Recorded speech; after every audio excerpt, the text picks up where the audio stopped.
Welcome back. Emergency medical service professionals are celebrating EMS week with some very special events for the little ones. Joining us is Staff Sergeant Jerica Kinga and paramedic at Anderson and firefighter Brandon Sana from the Guam Fire Department to tell us more.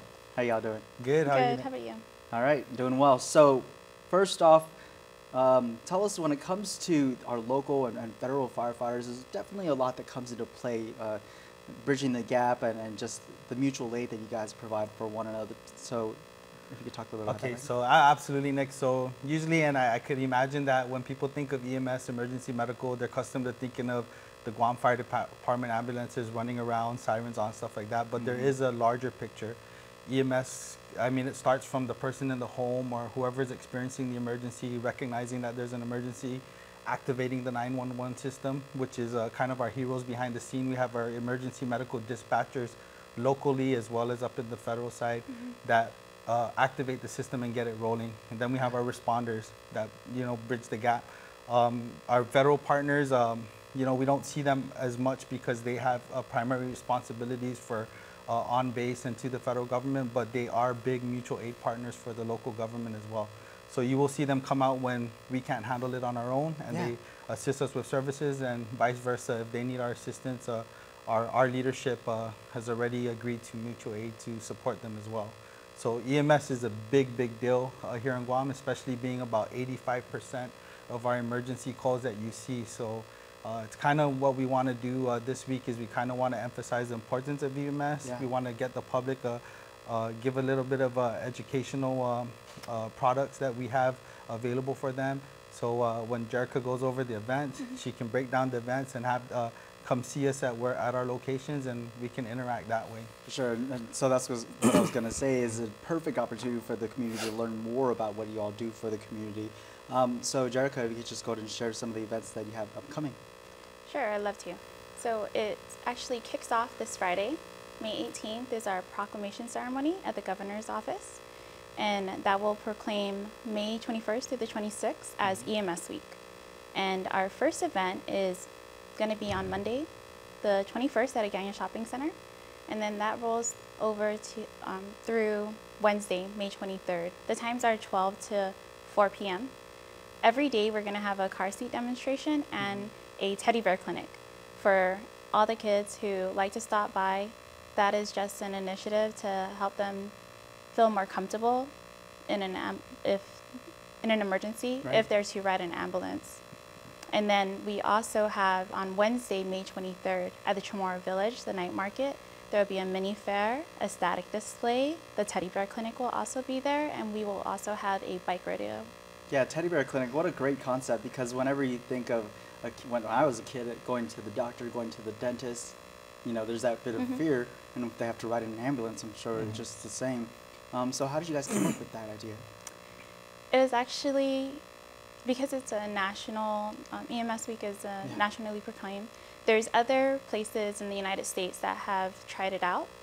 So I thought that it would be a good idea to try it out here in Guam. So it was actually an idea that came to mind, and then now we're actually making it into, it's actually happening. So we're really excited for that.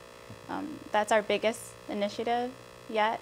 And we hope that anybody who wants their kids feel more comfortable, they're welcome to come over, check us out.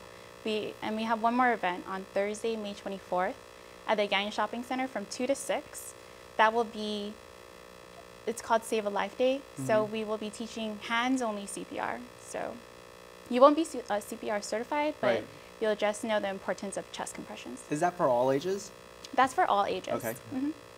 Open to the public, right there in the center court at a Gagnon Shopping Center. Okay, and so I want to go back just to, because it's very interesting for me about, getting our youth comfortable when it comes to the services that you guys provide. And so would you mind sharing with us just some of the techniques that you guys use to get them through their ride on the ambulance, or just as you guys go about doing your job, but keeping the pressure off them as well?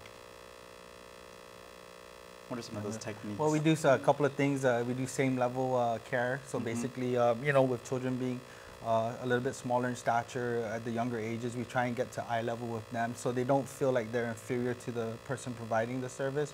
We try and talk in a comforting tone. We try and give simple instructions using very simple English, you know, and try and get them to interact. And then we do some other tricks. You know, some ambulances actually carry some toys on board, you know, depending on the age level, and we can hand them a toy so we can get their attention while. And then, of course, using the parents or caregivers is the biggest asset that I believe. I mean, Jerica, you could probably touch up on some of that as well. Yes, especially when we have like a smaller child that we have to do patient care. We actually have the children just sit on the parent's lap. That's where their most comfort is, and we can work around that. We'll have the parents sit in the chair, buckle them up, and have them with their child. Whichever makes the child feel comfortable, that's what we're gonna do. We like to show them what the equipment does first before we actually use it on them. So the scariest thing sometimes I see is the blood pressure cuff, because it tightens and then it can be intimidating for them. Yes. So we just let them know that this is going to squeeze, it's not going to hurt, and everything's going to be okay. Yeah, we really appreciate all that you guys do for our community to keep them safe and protected out there. And so any additional information that our viewers need to know if they want to get involved with the events coming up, or contact information you'd like to share as well? Yes. Anybody who has any questions or would like to know more, they can contact me at 687-1153. Okay. And then also just want to thank our sponsors. We got our major sponsor, Ganya Shopping Center, which is basically hosting the venue for the duration of the event. We have the Chamorro Village on Wednesday night. We'll be there as well. Please come see us. We have a bike rodeo going on. And we also have the Teddy Bear Clinic continuing on to that event. And then some of our other sponsors, I think we have Outrigger Beach Resort. Yes, GRMC and Cabo Select Care. And then we also would like to thank all of the other companies, too much to name, but for all the generous donations. For sure. Well, thank you both again for coming in and telling our viewers about this. All right, thanks a lot. Thank you for having us. All right. Stay tuned at News Extra after this.